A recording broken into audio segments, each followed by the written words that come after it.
There's this thing called UFOs that's real. Conscious beings coming through the walls.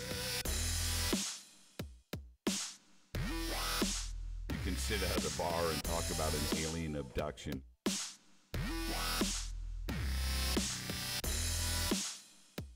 How much truth do I really want? Roswell. Explore your consciousness.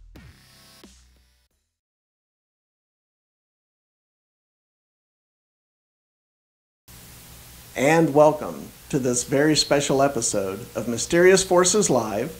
As promised, we're here with world-renowned guitar player Mark Gemini Thwaite. He has played with the Mission UK, Gary Newman, Peter Murphy, Tricky, and just about everyone that you can think of, including jamming with the members of Tool. Mark has 2 solo albums out. One of them, he also goes by MGT. And one is Gemini Night, which is a collaboration. And then he has another album. Volumes. Volumes, that's yeah. correct. And he has a variety of singers on that album, and lots of guests appear on that. Mark, welcome to the show. Hey, how's it going? It's going great. So how's the tour going? I know that you finished up a huge leg of the tour in Europe before Christmas. How'd that go?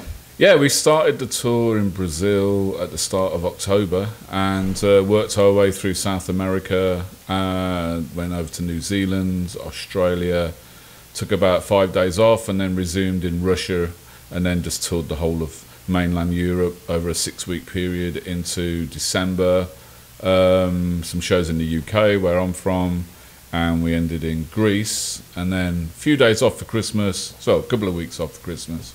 And then we've resumed in Mexico about 3 weeks ago now. Yeah, 2 or 3 weeks ago. And here we are in sunny, where are we? Phoenix, Arizona. Phoenix, Arizona, yeah. It's getting that way, yeah. We've got It another 5 weeks to go on the US tour. Are there any of the shows, and I'm going to skip over the show that had some controversy attached to it. Are there any shows beyond that one that stick out on the... I know. Are there any shows that you did in Europe that stand out? London was, probably from a personal point of view, London was a standout show because it was Brixton Academy, a very large venue, notorious venue in London. I'm from the UK, so that was special to me. The venue had been upgraded from a smaller theatre because we'd sold it out so quickly. And we ended up recording the London show as well, so we actually have it captured and it's going to be released as a CD, an audio CD, and so yeah, that's coming. So that was a special show. I mean, a lot of the shows were really, you know, the fan reactions to the material was fantastic. We're playing with, you know, Peter and David J, you know, 2 original Bauhaus members, and there was this real sense of electricity in the air on the shows. A lot of them were really good. It's almost hard to single ones out, really. You know, yeah, it's easy to single out the ones that weren't so good. You know, right. Speaking of recorded albums, are you going to be working on any more of your own material once the touring stops this year? I haven't really thought about doing that. I released, as you mentioned, a solo album that I started work on in 2015 when I had some downtime. I came up with this idea of, you know, I'm a guitar player, and you know, guitar player solo albums are always, you know, pretty self-indulgent affairs, you know, your Steve Vai's and your Joe Satriani's, and it's lots of showing off, and there may be just instrumental albums, and I just never was interested in doing that. But I'd recorded, you know, I've been on over 20 albums commercially released over the years, and I was like, you know what, it's time to put something out that's got my name on it. But I came up with the bright idea after doing a collaborative album with a band called Primitive Race, where we had the singer from Pop Will Eat Itself and Tommy Victor from Prong and various singers guested on the album.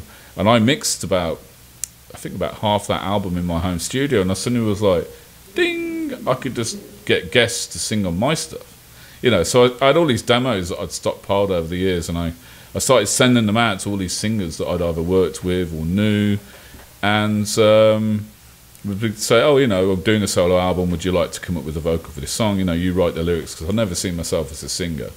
don't like my voice. And they all would pick various tracks, and I came up with the idea to do an ABBA cover. I got my friend Vile Vallo to sing on that. 2.5 million views on YouTube. Yeah, something like that. And yeah. counting. No, yeah, I looked yesterday. Still going, and yeah, counting. still going strong. Like a hard rock version of an ABBA song, which raised a few eyebrows. And I got various of my other friends, like Wayne Hussey from my old band The Mission, to sing, and Julianne Reagan from All About Eve, a British goth rock band, Miles Hunt from The Wonder Stuff, Raymond Watts from Pig, etc., Saffron from Republica. So they all guested Ashton Knight. And so that album was really well received, and it kind of ticked that bucket list, I've done there's a record out there that's got my name on it. It was Vile that suggested, hey, why don't you call it MGT, because a lot of fans would abbreviate my name, especially with The Mission. They just call me MGT. It's less of a mouthful than my full name, Mark Gemini Thwaite. And he said, oh yeah, the German DJs will find it easy to pronounce. So I just put the record out as MGT, and it's kind of odd because people now refer to that like as a band rather than myself, which is a bit odd, But I ended up doing a follow-up album last year, Gemini Night, where I decided, okay, I won't have a different singer on every song. I'll work with the same singer. And I worked with Ashton Knight of The Awakening, and we did a whole album. I had Paul Ferguson, the drummer from Killing Joke, on drums. And we put that out. We were planning to actually just give it a new name. But the label were like, oh no, we want you to capitalise on the MGT brand that you've created. So then MGT really did kind of become a band, and it's strange for me because that's just my nickname. Right. Like Stevie Ray Vaughan, was SRV, and Eddie Van Halen, EVH. So to me, it's just my, all my remixes are usually an MGT remix, for example. My name's just too long. Do you, when you play gigs, do you find that there are people who follow you from like the Tricky days and the Mission UK days? Yeah. Like there are people there to see you. Yeah, I mean, various places in South America, I'd see Mission shirts in the audience, and they'd be like, Mark, So I'd be like, okay, yeah, come to see me. Even picked up some Gary Newman fans from touring with Gary. And I was going to ask you about Gary Newman, what that was like, because I love Gary's music, and that seemed like a really cool tour. I was checking it out online. Yeah, Gary's, I've known Gary since the 90s. Gary and his wife Gemma would come to Mission UK shows when we tour.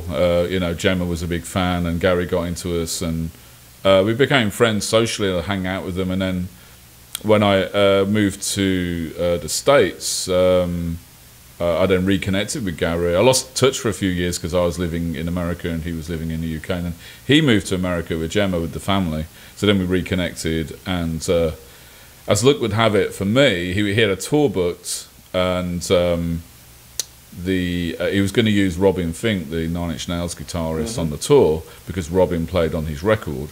And Robin ended up being called out last minute to go on tour with Nine Inch Nails.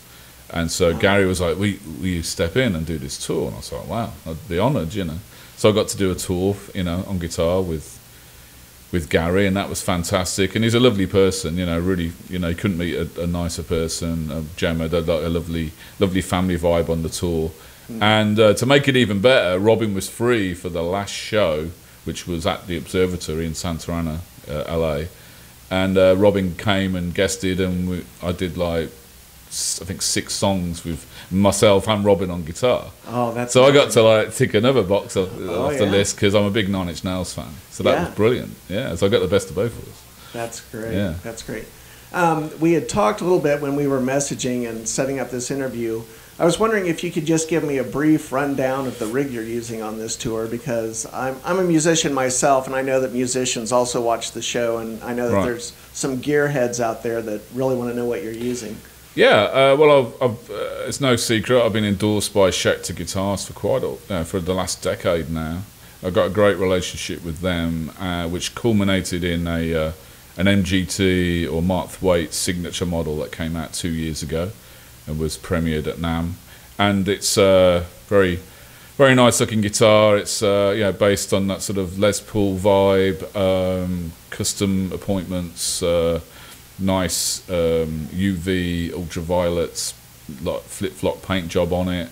gold mirror guard and gold hardware. It's very, very blingy. And the Bigsby. It's got a Bigsby, which is my nod to my heroes like Jimmy Page, Neil Young, even Joe Perry. I just think Les Pauls with Bigsby's look great, Yeah.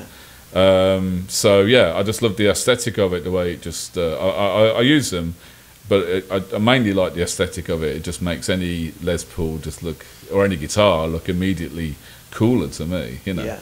Neil Girardo from of Pat Benatar uses them. Right. Yeah.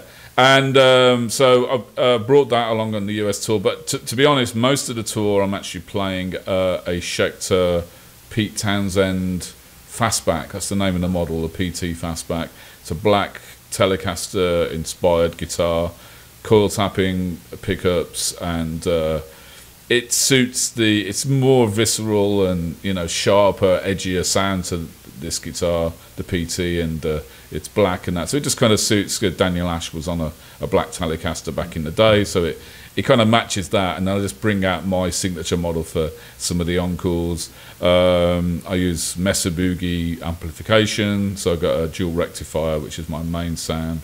I also brought along a H&H head, IC 100S, which is what Danny Ash used to use and Mark Bolan used to use. It's a solid state 70s British amplifier that's no longer made, but I brought that along for the run, so that's great. And then obviously I've got my pedal board and a Digitech GSP 1101 rack unit, which contains a lot of amp mods and effects presets that I'm using. Very cool. It looks more complicated than it is, But maybe you can post some photos with this interview while we're talking about it, and it looks very impressive. But it's all smoke and mirrors. As with most of the electronic gear out there.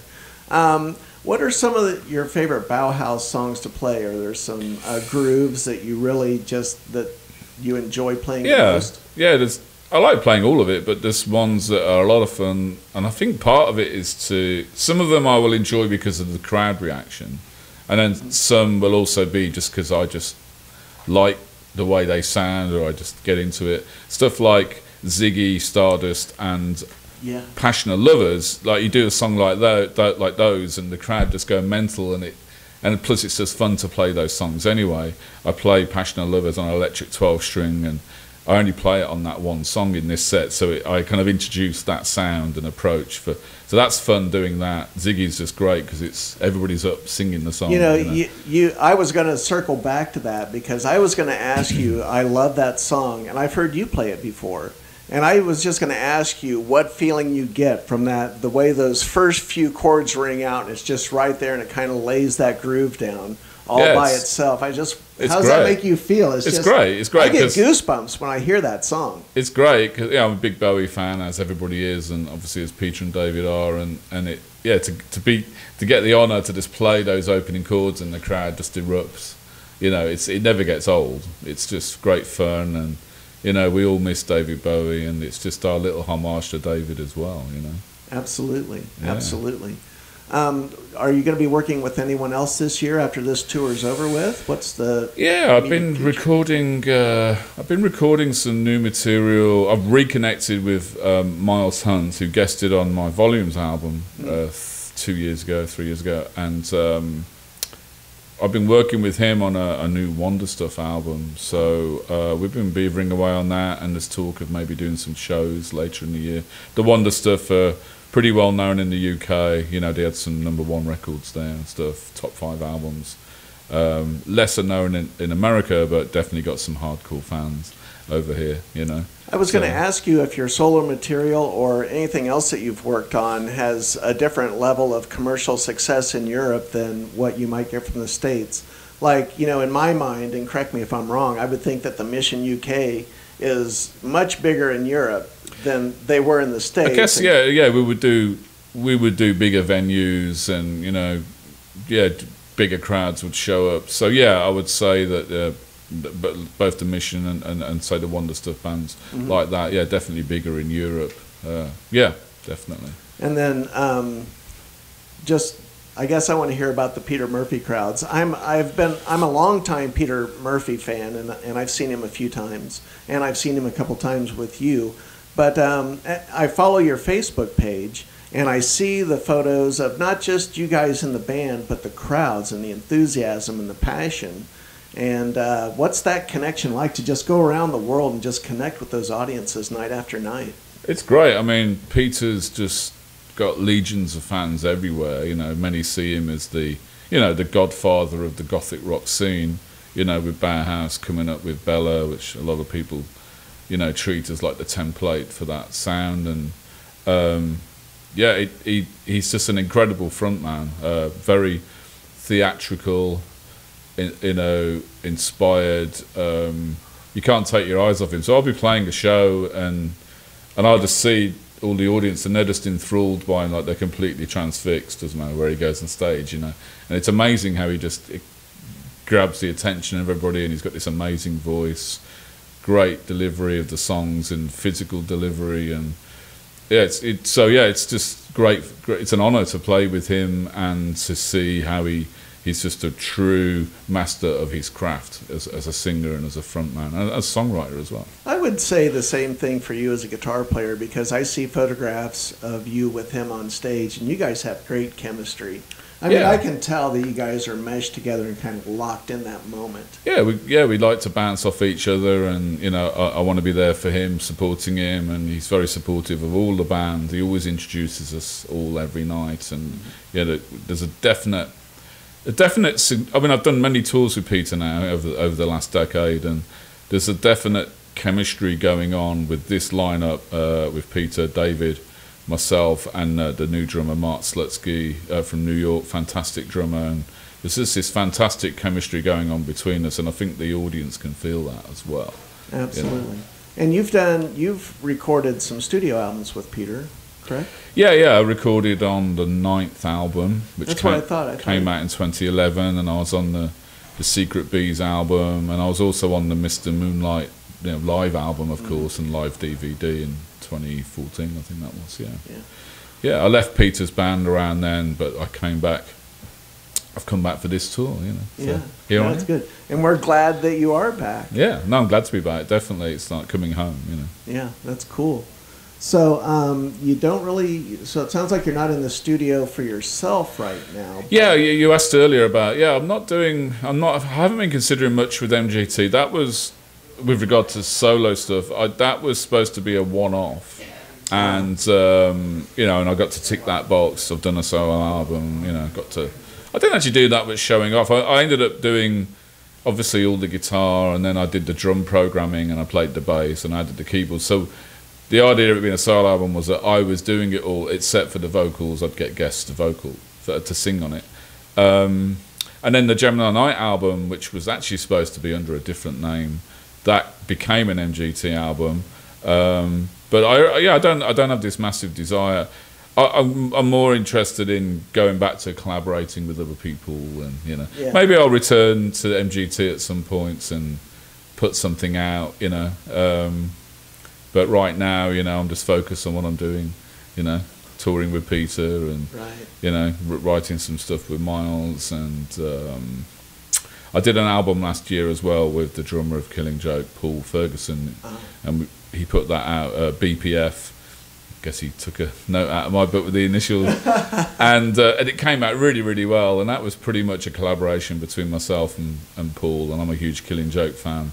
And we're talking about doing some more to follow on from that. So that'll be exciting, definitely. Very cool. I have kind of a sideways question for you, and I'm kind of known for asking some of my guests sideways questions. Are there any bands or music that you're into that you would be embarrassed to admit to the fans? Like something that you secretly like that may not be the coolest thing, but you still like it? Well, it's all relative, right? I might say, my guilty pleasure is like Hall Oats, right? But, right, your average person will be like, oh, that's not obscure at all. It's like, R&B, pop rock or whatever. But in my scene, the scenes that I move around in, it's not cool to say, oh yeah, I like Hall & Oates, or hey, I like listening to a bit of Journey, Especially back in the UK, that would be very frowned upon in the alt rock scene, But yeah, I got a soft spot for stuff like that, Hall & Oates, Journey, and I love classic disco, like Sister Sledge and Chic and stuff like that. Yeah. all sorts, you know. And you'll find that everybody likes something. So obviously there's plenty of people out there go, oh yeah, I love Sister Sledge and I love Chic and stuff. But then you get a lot of metal guys who go like, oh, I wouldn't listen to that. So it's all relative, really.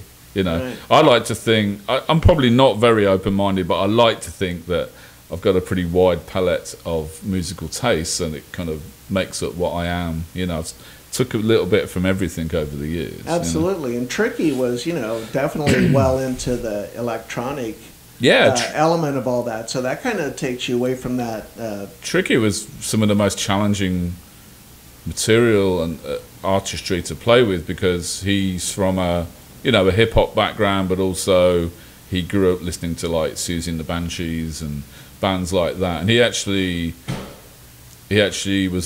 thought it was cool that I was from the Mission UK. I think he liked that aspect. And he would just bring all these different elements in, you know, electronic music as well. And he never had a set list, so we never knew what song was coming next on a gig.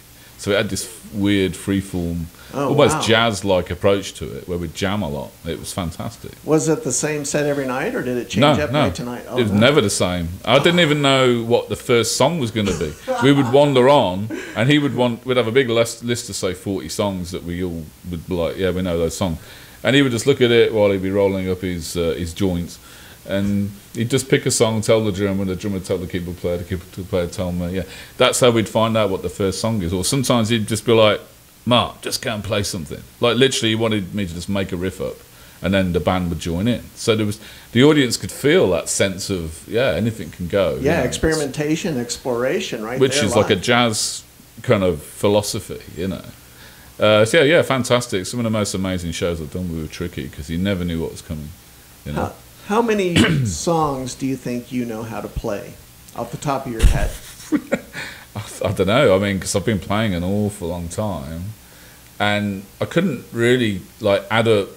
I wouldn't do it now, but I couldn't add up all the songs that I've played over the last 30 plus years, because I probably can't remember the ones that I learnt 30 years ago. You know, your brain tends to shunt out the stuff you haven't done for a while and make room for the new ones.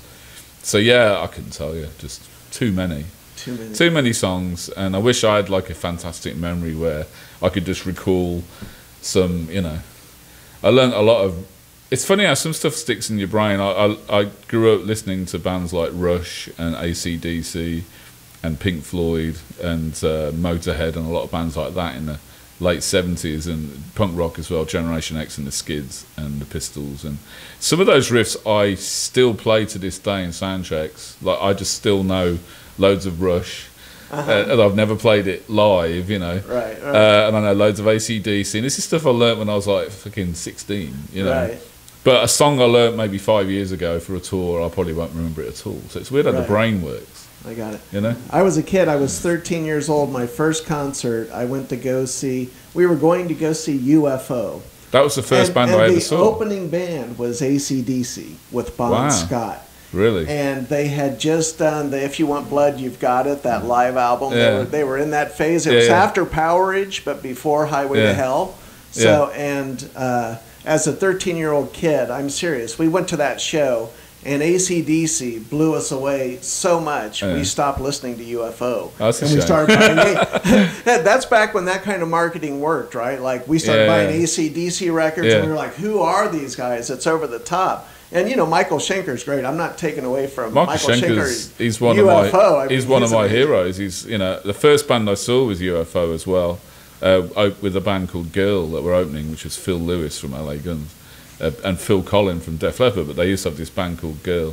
But yeah, UFO's the first band I saw. And in fact, yesterday, I think I was playing the riff from Rock Bottom in soundcheck yesterday, which people are not going to expect from a Peter Murphy soundcheck. Right. But I'll do it. I'll sometimes sit there and I'll start playing Crazy Train by, you know, Ozzy, or I'll just sometimes think, what kind of oddball riff can I come out with today? And it's all stuff that I've learned over the years, you know. You're not really known for like a metal shredder style. No, Can you play that stuff, but just choose to have your own style? If I had to compare myself to a hard rock guitarist, I would say that I'm nearer to a, and this is making me look good, I'm nearer to a Slash or a Gary Moore Got it. or a Schenker in approach, where it's not about being a shredder. You know, I'm definitely not a shredder. You know, so I wouldn't last long in a room with some proper guys that do all that stuff. I'm more of a bluesy, melodic, you know, player. You know, Dave Gilmour and Page and Gary Moore were like big influences on me. So, you know, I kind of come from that area, you know, when it comes to metal and hard rock. You know? Right. And I have both of your solo albums, and I listened to your playing, and I didn't detect the shreddiness in there. Because you're a very melodic player. Yeah, people expect guitar solo albums to, you know, have a bunch of showing off. I realised after I did the Volumes album that I guess I didn't really do much lead guitar in it at all. I tried to push the songs to the fore. Right. Obviously, it's what I'm used to doing with the band. So on Gemini Night, I actually added a few guitar solos here and there to kind of be like, oh, actually, yeah, you know, I can go for it sometimes. You know? Do you think, in my opinion, some of the best musicians know when not to play, or when they know how little to play in a moment? Sometimes less is more. And I would think that this Bauhaus material is kind of like the manifestation of that at times. Yeah, Daniel Ash is you know, fantastic guitar player. You know, you definitely don't get into Daniel Ash and Bauhaus if you want to hear guitar solos. Daniel Ash's approach is the opposite. It's about creating an atmosphere, about creating tension, and it's what he doesn't play that's as important as what he does play, which is the old blues adage. You know, all the blues greats will tell you, man, you know, listen for the space, you know, learn when not to play. And I'm guilty of it as like everybody else, where I will feel this need to fill a gap with something cool and this, that and the other. But sometimes, yeah, Danny just has got that sense of strength and reserved enough to just play when you need to play and don't play when, you know, give the music room to breathe. It's definitely an art form, and you know, I've learned a lot from playing Danny's material. You know, I come to it with the greatest respect. You know, absolutely. Are there spaces in this music that allow you some personal creativity, or where you can kind of stretch out a little bit? Yeah, I mean, we try and stay true to the songs, but inevitably, like with myself and Mark the drummer, you know, little bits of our personality come into it. I don't want to be a complete facsimile of Danny. I want to bring some of the sound where you go, yeah, this sounds like it's in the ballpark of how Bauhaus sounds. I mean, I use different amps and different guitars, and I've probably got different influences to Danny, but I try and bring the guitar playing into the ballpark of where it's like, oh yeah, that sounds like Bauhaus, that sounds like, you know, in a similar area to what Daniel Ash would have done. But then if there's moments in there where I can just inject a little bit of my own personality, I will. And I think you can't really help it, really. For example, we do a big breakdown on She's in Parties, which has got, on the record, it's got the big dubby breakdown. Right. So I get to kind of, you know, experiment with that a bit. I never do the same thing every night, and I'll usually throw in a little bit of lead, which, again, I shouldn't be doing. You know, I'm not, you know, because Danny probably wouldn't do that, but I throw a little bit of lead in, but it's got loads of delay and echo on it, so it's kind of suits the vibe of the song, you know. That's cool. So there's little bits here and there where I'll chuck a bit of my own flavour in there, you know. So you've got such a long and storied career. How have you balanced your identity as an artist? Sometimes you're playing, like on this tour, basically other people's material. You've certainly done plenty of your own. How have you balanced that energy between your own identity as an artist and knowing what your own skills and abilities are and what your artistic expression is versus playing other people's material? Have you still been able to find yourself through playing other people's material? Yeah, I mean, I've had other people say they can recognise when they hear me playing on something. So I guess I've got a style and approach that, you know, may be identifiable, certainly to other musicians. But I've played for other people's bands for so long, you know, whether it's Peter or The Mission UK or Gary Newman. I've played with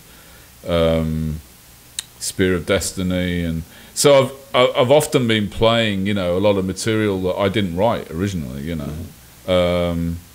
And MGT, those records, was an opportunity. I mean, I've launched my own bands as well over the years. I launched Mob Research in 2007, which was a band with Paul Raven, the late bass player from Killing Joke, and I wrote all the music with that.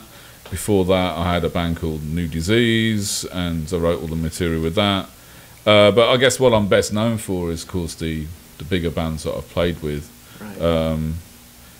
I think I've developed my own kind of style, but it's a hard question to answer. You know, I guess the MGT albums are the closest manifestation of, if you want to hear, well, what does MGT do? What does Mark Gemini Thwaite do when there's, you know, he's not playing a bunch of... That's like my stuff, and that's my writing, and that's kind of like the musical genre that I like playing in, you know.